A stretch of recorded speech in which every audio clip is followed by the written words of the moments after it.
오늘은 한 연료의 행적을 쫓아서 정읍시 고부면에 왔습니다. 아래 보이는 저 마을은 옛날에는 은시 칩성촌이어서 은시 마을로 불리던 곳입니다. 그래서 요즘도 은시들이 많이 사신다고 하네요. 조선시대 특히 여성에게 엄격했던 규범 속에서 두 남편을 동시에 섬기고도 열렬하고 칭송을 받은 이시 부인에 대한 전설을 소개해 드리겠습니다. 눈이 하얗게 쌓인 겨울날, 남노한 행색의 여인이 은시촌 입구로 들어서고 있었다. 저녁거리라도 구걸할 요량인지 동양바가지를 들고 무심히 걷고 있던 여인은 무엇을 보고 놀란 듯 달려가기 시작했다. 빙판 위에서 썰매를 타던 계집아이가 막 얼음구덩이에 빠지려는 참이었다. 비호같이 몸을 날린 여인은 가까스로 아이를 구덩이 밖으로 밀어내고는 그 자신은 그만 차가운 얼음구덩이에 빠지고 말았다. 아니, 이게 무슨 일이냐? 마름인 도리아범이 혼절한 여인을 업고 대문간에 들어서자 집주인 은참봉이 놀라서 뛰어나왔다. 여인이 구해준 아이는 은참봉이 애지중지하는 외딸 순덕이었다. 순덕아, 어디 다치기라도 했느냐? 나는 괜찮은데 나 때문에 아줌마가... 그제야 은참봉은 도리아범의 등에 업힌 여인에게 눈길을 돌렸다. 애기씨를 구하느라 이 안악이 얼음구덩이에 빠졌습니다요. 무엇이라? 그럼 얼른 방으로 옮겨야지 뭘 하고 있는 게냐? 여봐라, 부엌에 국물을 넉넉히 떼고 냉큼 가서 의원을 불러오너라. 은참봉은 외딸을 구해준 은혜에 보답이라도 하려는 듯 정성을 다해 여인을 보살폈다. 다음 날 아침, 정신을 차린 여인은 허겁지겁 자리에서 일어나더니 돌아가겠다며 부랴부랴 방을 나섰다. 아직 몸도 성치 않을 텐데 더 좀 조리를 하고 가도록 하구려. 은참봉의 만류에도 여인은 뜻을 굽히지 않았다. 기다리는 사람이 있어 가봐야 합니다. 우리 순덕이 때문에 화를 당했는데 어떻게 그냥 보낼 수가 있겠소? 뭐든 필요한 게 있으면 말을 해 주시오. 은참봉이 간곡히 말하자 머뭇거리던 여인은 마지못한 듯 저기 먹다 남은 밥이 있으면 바가지에 좀 담아주시면 하고 고개를 숙였다. 도리어멈, 속히 부엌에 가서 그 따뜻한 밥과 국을 넉넉하게 담아드리도록 하게. 따뜻이 보살펴 주셔서 정말 고맙습니다. 공손히 절을 하고 물러가는 여인의 뒷모습을 보며 은참봉은 생각에 잠겼다. 동구 밖에 있는 버려진 움막 속에 여인의 남편 김서방이 누워 있었다. 여보, 시장하시죠? 우선 이 따뜻한 국부터 좀 마셔요. 난 당신이 영영 가버린 줄 알았소. 무엇하러 돌아왔소? 늦어서 미안해요. 그럴 사정이 좀... 이러고 있다간 당신마저 큰일이 나요. 나는 가망이 없으니 나는 그냥 두고 당신 살 길을 찾도록 해요. 내가 당신을 두고 어디로 간단 말이에요? 지난 10년 동안 당신은 할 만큼 했소. 내 한 목숨이지 어찌되든 상관없으니. 그러나 당신이 이 고생을 하는 건 내 차마 못 보겠소. 그러니 여보, 죽어도 같이 죽고 살아도 같이 살아야죠. 움막 안에서 들려오는 부부의 실랑이를 듣고 있는 사람이 있었다. 은참봉의 명을 받고 여인의 뒤를 밟은 도리아범이었다. 다음 날 은참봉은 기니 할 얘기가 있다며 여인을 집으로 불렀다. 도리 아범에게 그쪽 사정은 소상히 들었소. 이 엄동설안의 환자와 함께 그 움막에 기거하다간 봄이 오기도 전에 필시 둘 다 얼어 죽고 말 것이요. 내 이 사랑채를 내어줄 터이니 부군과 함께 여기서 기거하도록 하시오.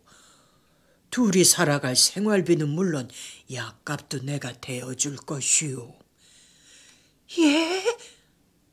놀라는 여인을 보며 은참봉은 눈을 지그시 감았다. 대신 내 청을 들어주시오. 청이시라면 나는 3년 전에 부인과 사별하고 혼자 살아가고 있소.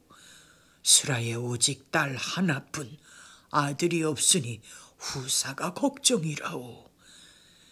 내 재혼도 생각해 보았으나 순덕이가 새엄마는 싫다고 기를 쓰고 반대를 하는구려. 은참봉은 말을 끊고 잠시 뜸을 들인 후 무겁게 입을 열었다. 부인, 내 아들 하나만 낳아주시오. 하면 부인이 원하는 것 무엇이든 내 다 해주겠소. 순간 여인은 가슴이 쿵 내려앉는 것 같은 충격을 받았다. 쇳내더러 이부종사를 하라는 말인지요? 그게 남편도 살리고 부인도 사는 길 아니겠소. 쇳내 서방님을 살릴 수만 있다면 무슨 짓이라도 하리라 결심했지만 그 짓만은 할 수 없습니다. 죄 아무리 명분이 귀하다 한들 사람 목숨보다 귀하겠소. 부군과 잘 상의해 내 진심을 받아주기 바라오. 움막으로 들어서는 아내의 기색이 예사롭지 않은 걸 본 김서방이 걱정스레 물었다. 참봉 어른이 뭐라고 했소? 그 양반이 사랑채를 빌려줄 테니 따뜻한 방에서 당신 몸조리를 시켜드리라고. 그게 정말이요? 예, 병구안도 해주고 약도 대주시겠다고.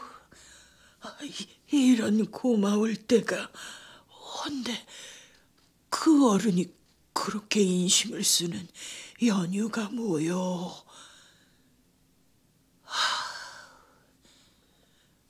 답답하구려. 어서 말 좀 해봐요. 아들을 낳아달라고. 뭐? 아들을? 김서방도 충격을 받은 듯 얼굴이 굳어졌다. 서리찬 한 데서 잠을 자는 당신을 따뜻한 곳에 모시고 싶은 마음에 따신 밥에 좋은 약을 달여올리고 싶은 마음에 분한 걸 참았어요. 잠시 침묵이 흘렀다. 분한 마음이야 이루 말할 수 없었지만 김서방은 현실을 직시하지 않을 수 없었다. 여보, 이대로 가다간 얼마 버티지 못하고 우리 둘 다 저승길로 가게 될 것이요. 분하고 원통하지만 우선 살고 봐야 되지 않겠소. 여보, 당신을 이런 꼴로 만들어 정말 미안하오. 김서방의 눈에도 뜨거운 눈물이 흐르고 있었다. 다음 날 부부는 은참봉의 사랑채로 거처를 옮겼고 그날 밤 부인은 무거운 마음을 안고 은참봉의 침소에 들었다. 그로부터 10년의 세월이 흘렀다. 그동안 부인은 은참봉 댁의 실질적인 안주인 노릇을 하며 아들을 둘이나 낳았고 순덕이도 훌륭히 키워 좋은 배필을 맞아 혼사를 치르니 은참봉의 기쁨은 이루 말할 수 없었다. 부인은 남편 김서방의 병구 안에도 결코 소홀함이 없이 정성껏 보살피며 아내로서의 할 바를 다했다.